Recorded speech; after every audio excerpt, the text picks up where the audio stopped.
जय माँ बगलामुखी जन्माष्टमी। देखिए मैं अपने महाकाल की नगरी में अपने पिता महाकाल के पास आ चुकी हूँ। बहुत खुशी मिलती है यहाँ पे आके। आपको सच बोलूँ ना, भोलेनाथ का एक ऐसा आशीर्वाद है कि उन्हें कभी साक्षात्कार नहीं देखा, लेकिन उनकी जो अनुभूति होती है और उनका जो प्यार है वो मैंने हमेशा देखा है। मैं चाहे काशी विश्वनाथ पहुँचूँ, चाहे जहाँ भी पहुँचूँ, भगवान ने मुझे बाहें फैला के दर्शन दिए। जैसे कहते हैं ना कि एक बेटी से ज़्यादा बाप उत्सुक होता है अपनी बेटी से मिलने के लिए। बहुत अच्छा लगता है। आज अभी मैं जस्ट पहुंची हूँ। आज वीडियो भी सब लोग देख रहे थे, बहुत सारे पुलिस वाले मुझसे सवाल कर रहे थे। तो भाई हमारे कुछ लोग ऐसे हैं ना जिनके दिमाग में बहुत अनशन चलते हैं। जैसे मैं उस दिन अपने एक भाई के हाथ में रक्षा सूत्र बांध रही थी तो ऐसा सोच रहे थे। भाई अब ऐसा हो गया है कि अब मैं जहाँ जाऊँ ना, कोई नमन करे ना करे, पुलिस वाले पहले नमन करते हैं। क्योंकि देखिए उन्हें पता है, और मैंने हमेशा देखा है पुलिस वालों में कि पुलिस वालों को एक बात सबसे अच्छी पता है कि सबसे पंगा लो, इन अघोरियों से पंगा नहीं लेना चाहिए। मैं जहाँ भी जा रहा हूँ नमस्ते करे। एक लड़की देखिए आप मेरे से बात कर रही है, वो मुझसे कामाख्या के बारे में सब पूछ रही कि कामाख्या में कौन सी पूजा कैसी कैसी क्या होती है। तो कहते हैं ना वो बहुत अच्छी तरह जानते हैं पुलिस वाले कि कहाँ पे किसे क्या करना चाहिए। देखो सबसे पहली बात मैं एक रिक्वेस्ट करूँगी आप सभी से। मैं अपना नंबर भले देती हूँ, फ़ोन नंबर, अभी मैंने कार्ड भी छपा लिया है, लोगों को कार्ड भी दे रही हूँ, लेकिन मैं फ़ोन पे बात नहीं करती हूँ। आप लोगों को जिसको भी मुझसे बात करनी है, मेरे यूट्यूब पे मेरे नंबर दिया है, जो व्हाट्सअप नंबर दिया है, व्हाट्सअप पे आप मुझे मैसेज कीजिए। व्हाट्सअप पे जो भी बातें मैं करूँगी, इसके लिए कोई भी नाराज़ मत होइए। मैं रास्ते में रहती हूँ, यात्रा पे रहती हूँ, मेरा काम बहुत ज़रूरी है। मेरे लिए पहले मेरा काम ज़रूरी है।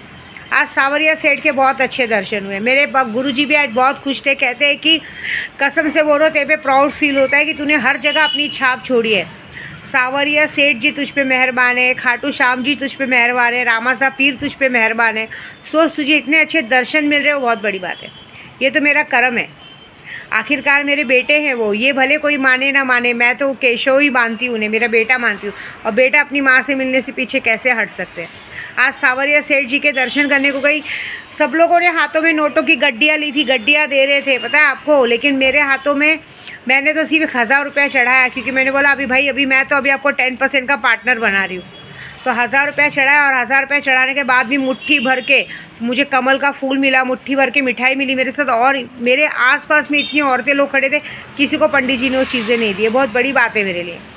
तो बस आज से भगवान ने मुझे अपना पार्टनर बना लिया है, तो अब समझो सबकी नैया पार हुई। मुझे सब कह रहे थे माँ प्लीज़ बताइए ना क्या फ़ायदा है। फ़ायदा ऐसा है कि सावरिया सेठ के नाम पे पार्टनर बन के जो भी लाख रुपये इन्वेस्ट करता है, उसको आने वाले 15 दिनों के अंदर, मतलब 10 जुलाई के पहले, 10 जुलाई के पहले मतलब गुरु पूर्णिमा तक, उसको एक गुरु मंत्र मिलेगा। और गुरु मंत्र के साथ साथ उसे कम से कम 20 लाख का फ़ायदा होगा। 20 लाख रुपये उसके अकाउंट में जमा होंगे। लेकिन उसके लिए शर्त ये है कि दशांश हिस्सा आपको भेजना पड़ेगा। 1 लाख रुपये तो पहले डाल के आपको 20 लाख रुपये मिलेगा, और 20 लाख में से जब आपको 20 लाख पहुँचेगा, उसमें से आपको आपकी इच्छा से 2 लाख रुपये कहते हैं ना खाटू श्याम बाबा और ये सावरिया सेठ के नाम पे निकालना पड़ेगा। आपको भेजना पड़ेगा, जो मैं अपने हाथ से चढ़ाऊँगी। क्योंकि भाई 10% के पार्टनर बने, 10% के पार्टनर अगर बनते हो, करते हो, तो ही ये पैसे डालना, नहीं तो मत डालना। ऐसी बात है।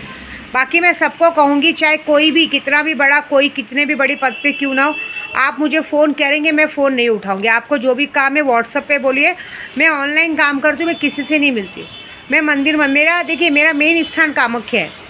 मैं कामाख्या की पुजारी हूँ। मेरा काम ही है मंदिर घूमना, लोगों को दर्शन कराना, लोगों का काम करना। और अब लोगों का काम ऐसा बढ़ गया, अब सावरिया सेठ जी मेरे खाटू श्याम जी मेरे पार्टनर बन गए, तो बहुत बड़ी बात हो।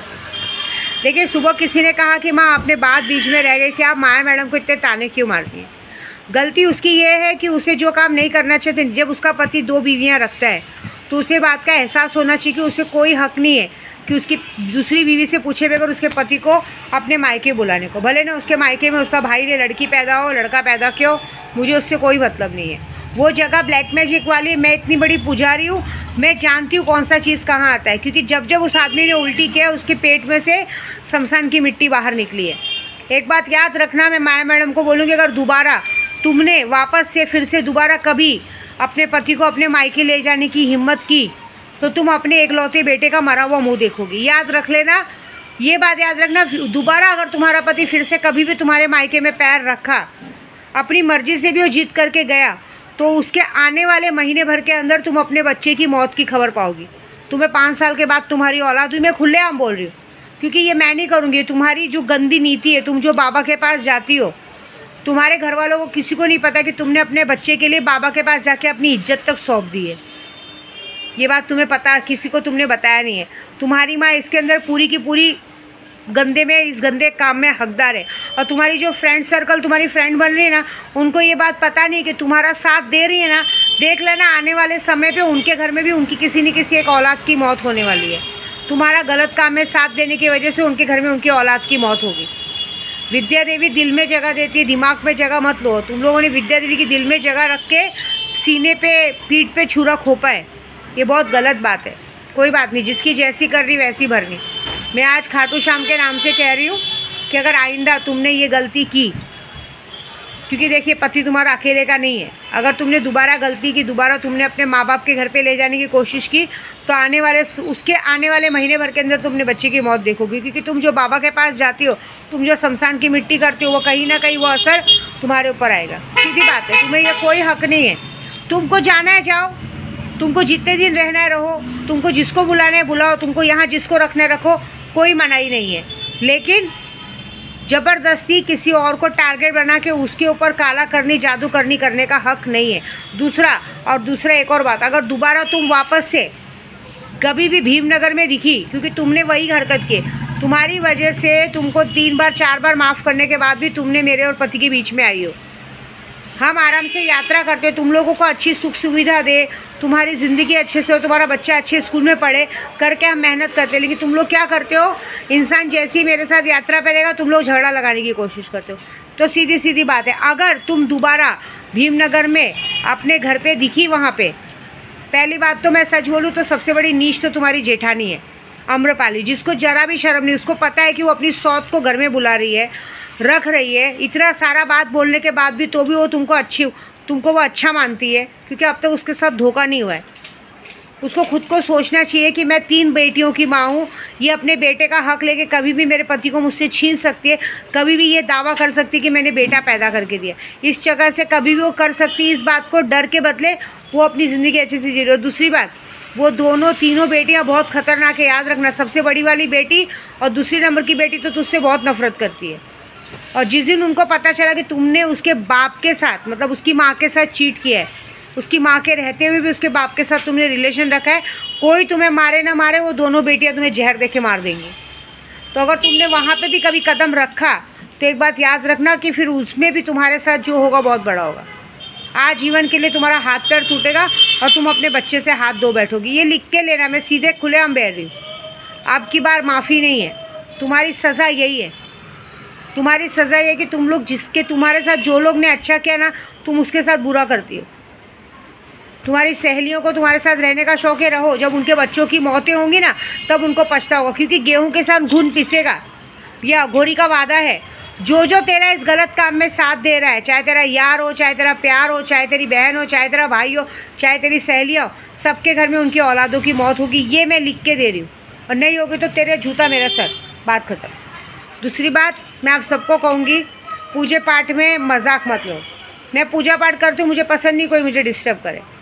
मैं फ़ोन पे बात नहीं करती हूँ, मुझे फ़ोन पे बात करना नहीं पसंद है। क्योंकि क्या करते मालूम है, कितने लोग मिसयूज़ करते हैं। मैं आपको बता रही हूँ, कितने लोग फ़ोन के रिकॉर्डिंग लेंगे, अपनी बात क्या कहेंगे मालूम नहीं। अभी आप मुझे कहेंगे माँ मुझे मारण क्रिया कराना है, मैं बोलूँगी हाँ ठीक है मारण क्रिया करो। फिर आप मुझे कहेंगे कि मारण क्रिया कर रहे हैं तो कितना पैसा लगेगा, मैं बताऊँगी। फिर तुम लोग उसकी रिकॉर्डिंग लेके लोगों का नाम ख़राब करने को देखते हो। नाम नहीं ख़राब होता है हमारा, लेकिन हमें ये सब नहीं करना है। हम एक काम कर रहे हैं भाई, मैं तो करती हूँ, मैं तो मारण, मोहन, वशीकरण सब काम करती हूँ, उच्चाटन का काम करती हूँ, ठीक है। मैं उस बात से बिल्कुल नहीं डरती भाई, मेरा काम ही, मैं अघोरी हूँ, मेरा काम ही वही सब कर रहा है। लेकिन उसके लिए तुम अगर मेरा यूज़ करने को देखोगे। दूसरी बात, मारण, मोहन, वशीकरण का पैसा रिटर्न नहीं मिलता है। आपको भरोसा है तो ही काम करवाइए, नहीं तो बिल्कुल भी यहाँ मत आइए। हम आपको इन्विटेशन देने नहीं जाते कि आप हमारे पास काम करवाइए, आप अपना मुँह उठा के खुद आते हो। तो एक बात याद रखिए, आप अपने रिस्क पे काम कराना, नहीं तो मत कराना, सीधी बात है। नहीं तो फिर आपकी गलती की सज़ा आपको मिलेगी। क्योंकि फिर आप जिसका भी मारण क्रिया कराओगे और आप मुझसे ज़बरदस्ती पैसे मांगने की कोशिश करोगे, तो उसके बाद वो सारी डिटेल्स मैं यूट्यूब पर डाल दूँगी, बात ख़त्म। भाई आप लोग भी वही करते हो, मेरी रिकॉर्डिंग लेके यूट्यूब पर डालते हो। इससे अच्छा हम अघोरियों से पंगा ना लें। और बाकी बी सेफ। बाकी मैं तो अपने पिता के पास आई हूँ, महाकाल, कल मैं सबसे पहले जाऊंगी अपनी मसानी मेलड़ी के दर्शन करने, काल भैरव के दर्शन करने, और परसों सुबह सुबह मैं करूंगी महाकाल के दर्शन, और महाकाल के दर्शन करके मैं जाऊंगी अपने घर। ठीक है, जय माता दी।